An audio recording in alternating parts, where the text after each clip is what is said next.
Friends, તો આજે આપણે બનાવીશું પાકી કેરી વાપરીને સોજીનો એકદમ દાણેદાર શીરો અને તેની અંદર પાકી કેરીનો ખૂબ જ સરસ ફ્લેવર આવે છે અને પરફેક્ટ માપ સાથે આપણે આજે આ શીરો બનાવીશું. હાય ફ્રેન્ડ્સ, સ્વાગત છે તમારું મારી ચેનલ વાઘેલાસ ખાના ખજાનામાં. જો તમે હજુ સુધી મારી ચેનલને સબસ્ક્રાઈબ ના કરી હોય તો જરૂરથી કરી લેજો. તો મેં અહીંયા એક જાડા તળિયાવાળી કઢાઈ મૂકી દીધી છે અને તેની અંદર એક વાટકીમાં થોડું ઓછું ઘીને પીગળાવી અને કઢાઈમાં નાખી દીધું છે. આપણે પરફેક્ટ માપ સાથે આજે શીરો બનાવીશું. ઘી થોડું ગરમ થાય એટલે જેટલું ઘી નાખ્યું છે તેટલા જ માપનો આપણે સોજી નાખી દઈશું. ઝીણો બધું જ માપ એક સરખું રાખવાનું છે જેથી આપણો શીરો એકદમ સરસ બનીને રેડી થાય. હવે તેને ધીમા ગેસ પર એકદમ સારી રીતે હલાવતા રહીશું.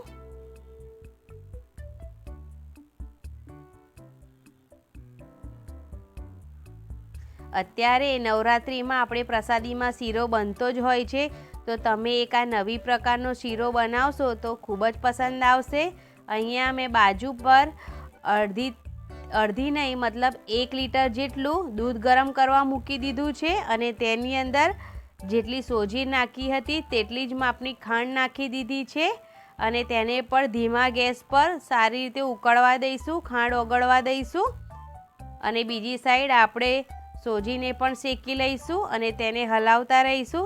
તેની અંદર થોડું બાદામ કાજુનું કતરણ પણ નાખી દઈશું જેથી એ પણ ઘીમાં એકદમ સારી રીતે શેકાઈ જાય. બસ આ જ રીતે જ્યાં સુધી આપણો સોજી એકદમ લાલ ના થાય ત્યાં સુધી આપણે ધીમા ગેસ પર શેકવાનું છે.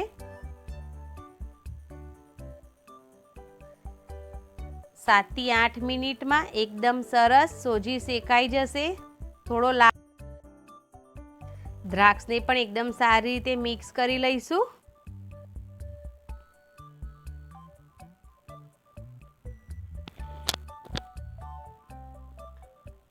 અને હવે તેની અંદર જે દૂધ આપણે ગરમ કર્યું હતું ખાંડ નાખીને તેને એકદમ ધીરે ધીરેથી એડ કરતા જઈશું. થોડું સાવધાનીપૂર્વક નાખવાનું છે કેમ કે તેના છીંટા ઉડશે તો તમે દાઝી જ જશો, એટલે આરામથી તેને સોજીની અંદર એડ કરવાનું છે દૂધને.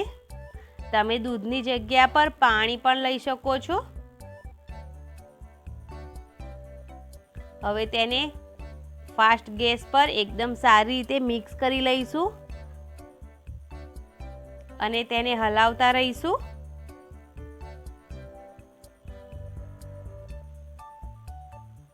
આપણે દૂધમાં ખાંડ ઓગળે ત્યાં સુધી જ તેને ઉકાળવાનું છે, તેની કોઈ ચાસણી નથી બનાવવાની.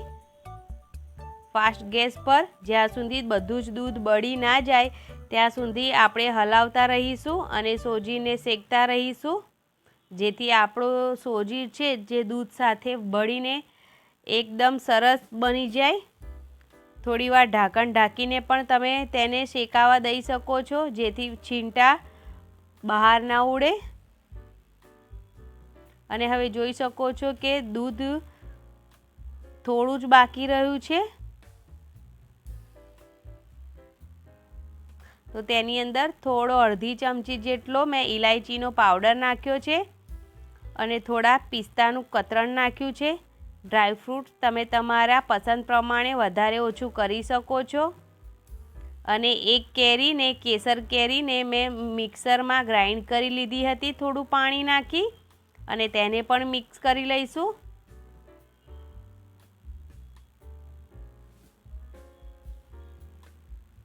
ખૂબ જ સરસ ફ્લેવર આવે છે આ પાકી કેરીનો. અહીંયા મેં કેસર કેરી લીધી છે. તમે કોઈ પણ પ્રકારની કેરી લઈ શકો છો પણ તે વધારે ખાટી ના હોય તેનું ખાસ ધ્યાન રાખજો. થોડી મીઠી કેરીનો ઉપયોગ કરવાનો છે જેથી આપણો શીરો ખૂબ જ સરસ રેડી થાય. વધારે ખાટો બની જશે જો તમે ખાટી કેરીનો ઉપયોગ કરશો તો. કેસર કેરી મળે તો તે જ વાપરજો, તેનો ટેસ્ટ ખૂબ જ સરસ આવે છે. તો બસ કેરીને પણ એકદમ સારી રીતે મિક્સ કરી લઈશું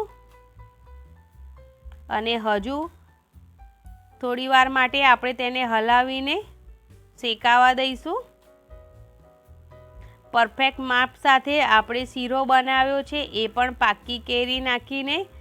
તમે એકવાર બનાવજો, તમને બહુ જ પસંદ આવશે. એ કારણ કે એકદમ નવી રીત છે. પાકી કેરી નાખશો તો તેનો કલર એકદમ સરસ આવશે, માતાઓને ખૂબ જ પસંદ આવશે.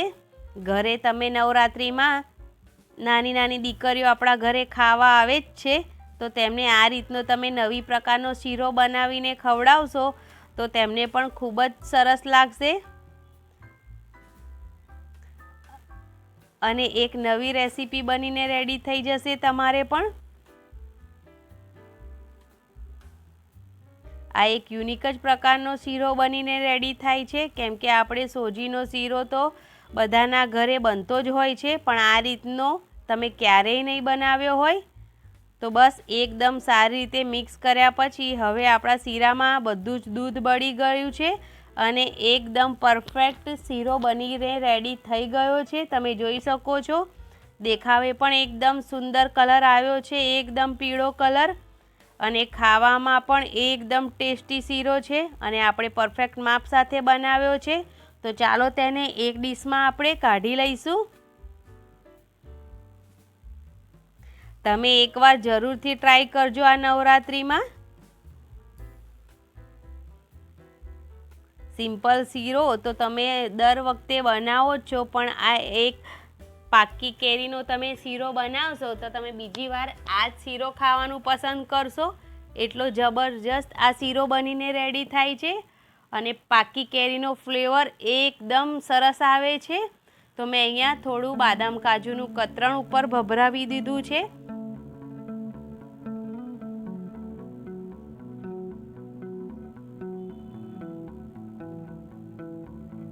અને તેની વચ્ચે એક તુલસી માતાનું પાંદ રાખ્યું છે.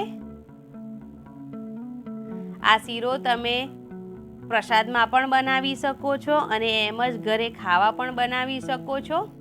તો તૈયાર છે આપણો પાકી કેરીનો એકદમ ફ્લેવરવાળો દાણેદાર શીરો. તો તમે પણ બનાવો આ શીરો અને મને જરૂર જણાવજો કે તમને મારી આ શીરાની રેસીપી કેવી લાગી. મારી ચેનલને સબસ્ક્રાઈબ જરૂરથી કરજો, લાઈક જરૂરથી કરજો અને કોમેન્ટ કરવાનું તો ભૂલતા જ નહીં.